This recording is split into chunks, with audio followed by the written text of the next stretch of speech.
చెప్పు, అది ఏ హాస్పిటల్? వాడి పేరేంటి? నీ ప్రాణం పోయే టైంలో కూడా నా ప్రాణం పోకుండా కరెక్ట్గా షూట్ చేశావంటే అది ఏ హాస్పిటల్, ఎవరితో చేయిస్తున్నానని తెలుసుకోవడానికే కదా. ఒక జీవిని మరో జీవి చంపడం తప్పు కాదు, అదే నేచర్.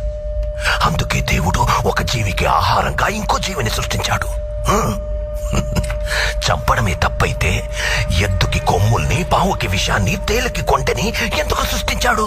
కానీ ఆ కొమ్ముల్ని, విషాన్ని మనుషులకి ఇవ్వలేదుగా.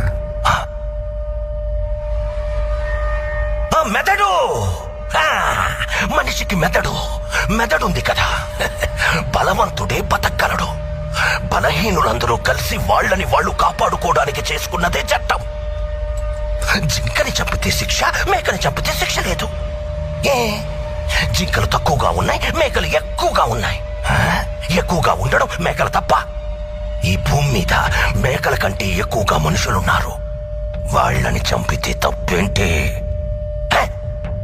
లక్షల సంవత్సరాల క్రితం ఒకడిని చంపి వాడి భార్యని ఎత్తుకెళ్లారని మిగతా వాళ్ళందరూ గుహలోకెళ్లి దాక్కున్నారు. గుహలోకెళ్లి పట్టుకుంటే తలుపులొచ్చాయి. తలుపులు పగల కొడితే తాళాలొచ్చాయి. తాళాలు పగల కొడితే ఒకరి తర్వాత ఒకరు మేలుకొని కాపలా ఉన్నారు. వాళ్ళందరికీ ఒక నాయకుడొచ్చాడు. ఇంత నాగరికత కారణం ఏంటి? భయం. అది పుట్టించిందెవరు? మేము.